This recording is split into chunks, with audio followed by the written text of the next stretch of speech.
Maya pabay, keka mo mga malaguan, masanting! Ay, kasado ba? Sabihin nyo hindi, gagawin ko ulit. Alam mo, sa dami ng isi-share ko, yan po yung 20 minutes ko memorize doon sa likod. Good afternoon, Riway, Pampanga! Wow! Sabi nga po ni Sir Jet, no? Just all the way from Riway, Manila, we just finished our own event kaninang 4 o'clock. And I am very excited to be here. Hindi ko na-expect na ganito na pala tayo kadami. Congratulations, leaders! Alright, so before I start, I want to thank the OPP presenter, our MC, of course, Sir Jet, and the first testimony kanina. And tonight, I will be sharing, sa totoo lang po, mag-real talk tayo. Yung pagte-testimony po, hindi naman po talaga sabi natin madaling gawin. Tama ba? 80% of the things that you're going to hear in next 15 minutes is something that is not enticing for me. Kasi syempre, hindi naman siya nakaka-proud dati. But we Riway leaders, you know, we are brave enough to stand here because we know, someone invited you. Tama ba? Someone is very eager, very masipag talaga namang mga messages na yung kahit sinisinsaw lang. Darating at araw-araw because they want to tell you to come here ng Tuesday because they want you to listen to something. And can you please give yourselves a round of applause for being here tonight? Alright, so allow me to introduce myself again. My name is Jeanette Soke. I am 41 years old. I am a former operations manager in the gaming industry for the past 13 years. No po, ako po ay galing ng mga malalaking casino dyan sa Pasay, Resorts World, Soler, City of Dreams, and nakapag-work din po ako sa manufacturing and distributor ng slot machines. Binibilisan ko pong magsalita kasi ang Kapampangan daw maaga matulog. Kailangan hindi tayo mali. Alright, so with that being said, I would like to acknowledge as well our first-timer. Can I see the hand of the first-timers? Ayan. Welcome po sa lahat po ng ating Star Achievers, Team Elite, our very own Team Elite Pegasus, tama po ba ako? Sir Mon, my idol, good evening po. At of course, ang ating Team Elite Pavo, na po, Ma'am Helen Don at the back, at nakita ko po ang ating Team Elite Phoenix, si Sir King. Alright, so I will share my story po, ladies and gentlemen. As mentioned nga po, ako po ay galing po sa casino, no po. Nung ako po ay bata, ang tatay ko po ay isang barker. Ano ba sa Kapampangan yun? Yung pong nagtatawag, no, nagpila ng tricycle sa Alabang, Las Piñas, no po, sa Pilar. So, barker po siya ng mga tricycle. Ano po? Caller. English pala dito. No? Dito ang barker. Caller, ha? Caller po, no? Ang nanay ko naman po isang masipag na labandera. Nako, ang aking tatay at nanay ko, alas 4 pa lang ng madaling araw, yan po ay wala na sa bahay. Andiyan na po sila. Ang nanay ko po, may kwota po yan, 4 na bahay sa isang araw. Ang kanyang paglalabhan. Dahil po, ang napakagandang nag-iisang anak, kailangan mapag-aral sa isang private school, which is Olivares College ng Parañaque. Palapakan natin ang parents ko. Kaya lang po, no, ang nakakalungkot dyan, ang ito pong anak na to ay talaga namang kinareer. Kinareer po ang pag-iinom, cutting classes, away dito, away doon. Magaling ho ako maghanap ng away. Kahit wala akong away, nagkakaroon ng away. Kaya mahilig po akong magbalag ng mga uniform, ng mga classmate kong babae, at lahat po ng alak na tikman ko na. Nako, mas mataas pa po sa akin ang barrel ng beer na kaya kong ubusin.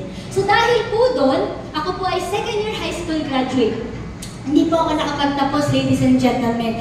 Kaya nung ako po ay nagkaroon ng privilege na makapasok sa PAGCOR o tinatawag natin casino way back 2002, doon ko po napagtanto na mahina ang brain. Hindi po ako makasabay doon po sa mga graduate kong katrabaho. Ako po ay CSA, Customer Service Assistant sa PAGCOR Parañaque. So nung akin pong napagtatong, hindi ko talaga sila kayang sabayan, lalo na po pag English, maglo-loading ang lola nyo. Huwag mo akong sasabihan ng SOP, Standard Operative, hindi ko po talaga yan maintindihan. Kaya sabi ko dun sa aking kabatch, no, si Michelle De La Cruz, which is that time Sir Bads, I want to acknowledge Sir Jaime Badoy and Sir Chris Nick now. They are my before. No po, they are here. Ang sabi ko po kay Michelle, Madam, Bisaya ako ano? Madam, ikaw na lang sa computer, ako na lang sa mga boxes na mga bubuhatin. Lahat po ng slot machine na lilinisin, pati mga ashtray, pinapakintab po yan. Sabi ko, Madam, wag lang talaga yung computer, Madam, kasi tititigan ko lang yung keyboard. Wala akong alam. Yung sabihin mo mag-print, 2 hours na, hintay, di pa ako nakabalik. Masira ang printer. So with that, no? Long story short, ako po ay nagsipag dahil po sabi ko, tinanggap ko sa sarili ko na mahina ang brain dahil hindi nag-aral ng mabuti. So, ang sabi ko, dadaanin ko sa sipag. Dinaan sa sipag, na-promote ako, acting supervisor, naging supervisor, acting manager, naging marketing department, and then I ended up operations manager ng RGB. So, noong time po na yun, ladies and gentlemen, when I reached that position, sa totoo lang po, sino mag-agree, hindi po mahirap ang ladder of success when it comes to employment. Tama ba? Yes. Dahil po sa isang katulad ko na walang pinag-aralan, napakahirap po. Because umabot po ako sa point, I really have to buy even the respect of the people. They are not, hindi ko po nila lahat. Dito po makakatrabaho ko sa casino. No? Pero napakahirap po sa mundong yun dahil ako po, I really have to do twice the work just to earn the respect. Dahil alam ko po, behind my back, there's yung pinag-aralan. Pag may nagawang mabuti, maganda, syempre malakas sa boss. Pag may nagawang mali, syempre malakas sa boss. Ganon. So ako po, sipag ng sipag lang ang pinuhunan ko. Until umabot po ang 2008, na nalaman ko po na ako ay pregnant. I was supposed to have my second baby. Na po, I was 3 months pregnant na hindi ko po alam, Sir Boss. Nahiya ako dito yung mga manager ko. Ay, Diyos ko Lord. So, I was 3 months pregnant and I didn't even know. Na po. So, I lost my baby. Nung kinuha po ang baby sa akin, 3 months na po siya, may heartbeat pa siya kasi ectopic pregnancy. So, we waited for the baby to die outside my womb. So, after that, losing my second baby, ang sabi ko, balik lang sa trabaho, walang problema, di ba? Walang problema, may pera eh. Alam niyo po sa totoo lang, na nakikilala niyo po ako 3 years ago, hindi po ako ganito. Sa totoo lang. Meron naman po mga taong magsasabi mabait ako, pero sa totoo lang, saksakan lang. Yung kabaitan ko po, fake. Saksakan lang ho ng yabang yun. Kasi po, nung nakatikim ako ng power, fame, and authority, lalo na po na naghahandal na ako ng isang buong casino, umakyat sa ulo po talaga ang lahat. Kasi sa isip ko lagi galing ako sa baba, pinaghirapan ko to. Ayaw na ayaw kong maumusan. Ayaw na, at saka alam niya, mga katrabaho ko, di ba, sir? How hard it is, you know? Hindi ko pwedeng mahina. Tutok ka pa, friend. Kailangan yung nga ba ka? Kung mawawalan siya ng posisyon, okay lang. Ma-retain mo lang yung sayo. Kailangan, wala tayong magagawa. Di ba? Palakasan ng loob. Kung siya matatanggal, bahala siya. Kailangan mo itawid sarili mong pamilya. So dahil po doon, pagkatapos ko pong ma-ectopic pregnancy, makain po ako ng french fries. Naisuka ko yung french fries. At ang sabi sa akin, Jeanette, you have gallstones. Maraming gallstones. Dok, anong gagawin? You need to go another surgery. Sabi ko, sige po. Pag sabi nila maraming gallstones, sinanggal po yung aking gallbladder. And then after that, I was expecting na ako po ay babalik na casino. Alam niyo po, sa totoo lang, ng mga panahon, tapating ko po kayo. Hindi ko iniisip yung health ko. Ngayon ko lang na-realize. Ang iniisip ko, alam mo, pera. Makabalik sa trabaho ko, so kala na ginagastos ko dito, kailangan, baka mamaya wala na akong trabaho. Yun nasa isip ko talaga, pera, posisyon, posisyon. Kasi mahirap eh, totoo lang. Sabi ko nga nasa sharing ko, you know, I'm sorry for my word sermon, shit happens. Would you agree? Ay, oo, wala akong gallbladder. Hindi ko kakagatin yung dila ko, sermon. Baka ako yung matay. Ano po, shit happens talaga, ladies and gentlemen. Kaya nung time na yun, sabi ko, makalabas lang ako sa ospital, I'll go back to work. Kaya lang, pagkalipat ko po ng recovery room, yung pain po na naramdaman ko before the surgery was times 10. Wow. And I was already bloated. Yung skin ko po ay nakaangat na ng mga half an inch sa likod ko. And ang sabi po ng surgeon sa akin, Jeanette, you have intestinal obstruction. Kung ano po yan? Sabi niya, nagbuhol-buhol lang yung bituka.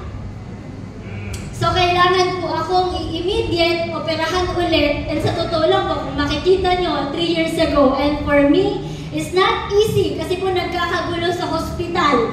Ako po ay nasa labas ng elevator violet po lahat ng aking daliri, nakatirik po ang mata, bloated po ako, may 2 tubo sa ilong, may 1 tubo sa bibig. In-announce nila na 50-50 daw ako. Pero hindi nila ako pinapapasok, nakalak po yung elevator, hindi mo siya mapipress, nakalak sa taas, connected sa surgery room. Hindi ako pwedeng pumasok hanggat hindi dumarating yung 200,000 na kadagdagan sa deposit. Kasi tapos na po, may ectopic, may gallbladder, di ba? Dahil operasyon eh. It happened in just 4 months po Hindi po ito taon na pinagkinikwento ko. 4 months lang po, weeks lang po ang diferensya. Na po? So nung andun po ako sa pinto ng elevator at in-announce nila na 50-50.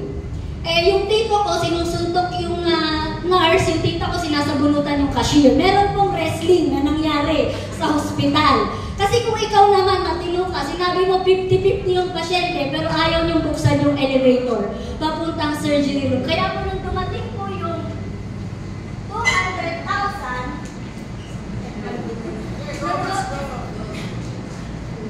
nung dumating po yung 200,000 na nagdala si Mr. Lim Cheng-sun, Sir Vance, boss mo sa casino, ang ginawa po nila ay binato po, no? Yung sa cashier, di ba may butas? Pinasok yung kamay, binato yung pera. So, inakyat po ako, and praise God, glory to God, naka-recover po ako sa operation naman. Pero ladies and gentlemen, dito po tayo. Here in Freeway po, wala pong script ng pag-share na po. If I can stand here, and I will try to make a very good story in front of you. Baka kung mamaya o bukas di ako magising. Because alam niyo po, pag sinabing testimony, we use it in church. Tama ba? After the word, you give your testimony. Isinasabuhay mo ang kabutihan ng Diyos. Tama ba? So paglabas ko po ng hospital, wala akong nagbago sa akin, ladies and gentlemen. Sa totoo lang po, madamot, mayabang, malaki ang ulo, at talaga namang pera. Pagbalik ko sa casino, ang hinanaw ko agad trabaho. At ang sabi ko agad, gusto ko lang makabawi ng pera. Hindi po nagbago ang aking lifestyle. Hindi ko pa rin po nirespeto ang aking katawan kahit humihingi na ng pahinga. Hindi po. Puyat. Pag may jumangkat, Sir Pats, di ba? Gusto mo, ikaw unang makakaalam, di ba? Kasi syempre, malakas ka sa boss taga, ikaw unang nakadiga di ba? So, alam mo, hindi ko binago yung lifestyle until one night, I was assigned in Oriental Pavilion, Bulacan. Ito na, narinig ako ni Sir Pats. Nagkaroon po ako ng bleeding. May bleeding sa aking legs. At ang pagtakbo po sa akin sa hospital, from Bulacan to Parañaque, ang sabi, Jeanette, we have hydrosalpinx. Hydrosalpinx po is a bacterial water na nakikita sa fallopian tube nating mga babae. And mga madam, lalo na po sa mga dalaga dyan, no? Ang fallopian tube nyo po, ang size niyan is 2.5 by 2.5 normal size. Ang size po ng bukol ko ay 8.63. Aba? Ayan. So, during that was October 19, 2019. So, madali lang naman po yan. Nagpa-check up ako, malaki yung bukol. Sabi niya, ito yung matris mo, ito yung bukol. So, kailangan kang i-surgery. Kaya lang po, ladies and gentlemen, ang sabi ko po sa OB ko, Doc, hindi na po ako pwedeng buksan. Dahil ang last time ko na nabuksan ako, ang bituka ko po parang bulok na chorizo. Alam ko po, pinakita sa akin ngayon picture. Sabi ko, Doc, ano yan? Bituka mo. Kuhay, naluto sa alak. Sa dami ng alak na ininom ko, naluto talaga siya. Parang bulok na chorizo. Kaya actually, naintindihan ko po lahat ng inabot ko. Kasi yun ay kagagawang ko po sa sarili ko. So, nung time po na yan, sabi ko, Doc, simple lang, ano ba? Kasi kung operahan niyo po ako, sabi ng surgeon, 50-50. Hindi na po ako pwedeng buksan. Nasa ng fallopian tube, nasa ilalim. Pag binuksan na naman ako, anong gagawin? Ilalabas lahat ng bituka ko ulit. Tama ba? So, hindi pwede. Sabi naman ng OB ko, pag hindi ka naman inoperahan, sa laki ng bukol, sasabot yan, malalason ka, patay. Ang ganda ng option, patay-patay. O, di ba tayo mamili, di ba? Kung opera, patay. Kung walang opera, patay. No ba? So, ang aking pong asawa, ang ating Diamond 1-star, Herbert Soke. Ayan po. Tayo ka nga, baby. Ayan. Yan po ay dating seaman. No? Seaman po yan. Sa 10 taon na nagseaman yan, 2 buwan lang yan nasa akin. Kaya sa 10 taon, bilangin nyo kung ilang buwan lang ako may asawa. Diba? 2 months lang, every year. Ngayon po, 3 years ko na yung kasama. So, pinagsasawaan ko. Kaso nga lang, nung time ngayon, ladies and gentlemen, nung sinabi sa akin ang option, patay-patay, sabi ko, mahirap to. Eh, sa gwapo ng asawa ko. Sa gwapo ng asawa ko, baka mamaya, wala taong 40 days, may bago na yan. Diba? Sabi ko, di pwede to. Laban tayo.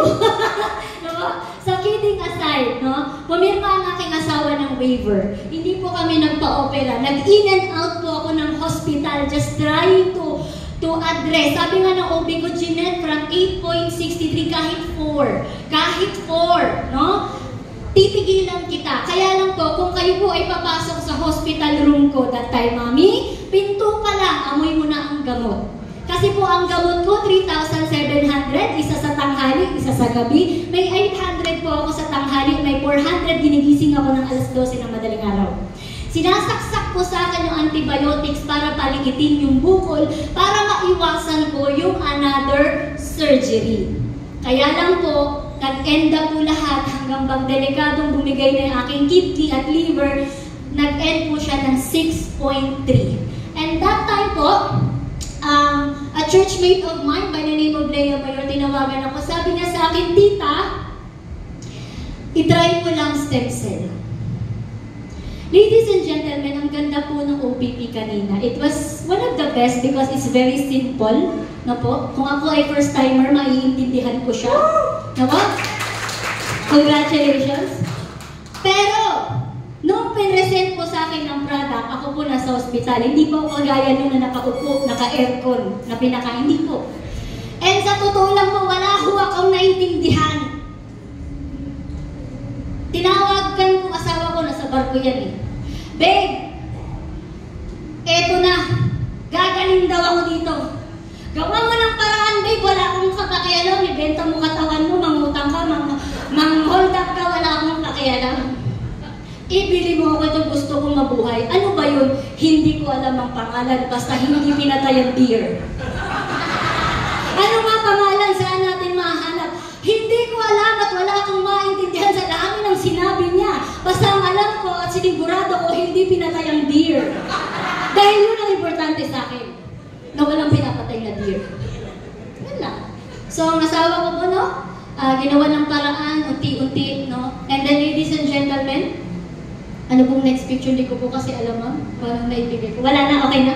No? After taking the product 4 bottles, ang sabi po sa akin ng aking upline, Miss Marijo de los Reyes, yung magandang blonde dyan sa likod. Ayan. Sabi niya sa akin, Jeanette, 6 months yan. 2 sa umaga, hindi ko po sinunod. Ay, sabi ko sa'yo. Talagang 4 na bote, nagpa-check up na ako. And after 4 bottles, ladies and gentlemen, ang result ko is 2.5 by 2.5. Can we give the best clap for the Lord? Kasi alam mo po, ladies and gentlemen, I'm about to end. And for the Pampanga leaders, iniiwanan ko po tayo sa inyo, ma-inspire ko kayo to continue doing this. Sa sharing ko po kanina, ang sabi ko po, hindi po madali ang ginagawa natin, leaders. It's not easy. It will never be. But we have a very important role and responsibility.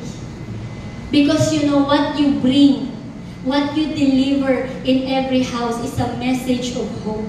Yes. When I was in the hospital, ladies and gentlemen, ang last na diagnosis sa akin ng doktor, your body is no longer responding to the medicine. Pakitagalog. Ang hirap na diagnosis. Nagwala yung dok. Hindi nagre-respond. Meaning to say, it's pointless. It's not responding. Sabi ng katawan ko, ayaw ko na, be. Hindi ka na papahinga, hindi ka natutulog, hindi ka makain sa tamang oras, hindi ka minum tubig, puro kaalak, ayaw ko na, be. Yung sabi ng katawan ko sa akin, ayaw ko na. Diba? So, when Riway found me, I never said even once that I found Riway. When Riway found me, I was mentally, emotionally, financially, spiritually, physically damaged. Bakit? I lost my job. The very reason na ayaw ko umabsent sa lahat ng Pasko, New Year, gusto ko laging present. Pati Holy Week. Yung trabaho na pinaglaban buhay ko. And just like that, may kakapalit na ako sa table. Yung gamit ko, inurong lang. Diba? And just like that. Passbook ko, butas-butas lahat. At yung pinakaayaw ko, ladies and gentlemen, mangutang. Napakataas po ng pride ko. Sa totoo, napakayabang ko dati. Ang hirap mangutang pag mayabang ka. Tama dita? Mayabang ka at mangutang ka? Diba? Nangyari sa'yo. Diba? Bagay yung magpakumbaba. Ako binaba po ako ni Lord, todong-todo. Ibinaba niya ako to the point. And my friends in the casino is here. During that time, Sir Buds, I was really asking. And I was angry, I'll be honest. I was angry. Sabi ko, bakit? Nasaan na lahat? Lahat-lahat kung makaklose ko dati, nasaan? And true enough, the Lord will give you wisdom. And the Lord told me, anak, sinara ko lang lahat ng pinto kasi ang tigas talaga ng ulo mo. Di ka madala-dala. Ilang beses ka na nabuksan. Sabi niya, anak, isinara ko lahat ng pinto para wala ka ng option kundi ako lang. Tingnan mo lang ako. That's why that time, ladies and gentlemen, I gave again and again. But that time, sabi ko, Lord, this covenant that I will do for you, I will walk this step, Lord. Pag ako pinagaling mo, kapag ako naka-recover, I will go wherever you want me to go. And I will say whatever you want me to say, to share hope to every people na kailangan ko. Kaya nga, ladies and gentlemen, stepping here in Pampanga, my heart is so full of gratitude. Just like one of my friend here, Sir Chris Nickdow, you know, he's bringing mo to people na kailangan yung product. And you know what, ladies and gentlemen, it's the best reward that we could ever have. That's why, ladies and gentlemen, leaders, be brave, be strong, stand firm. Stand firm, leaders.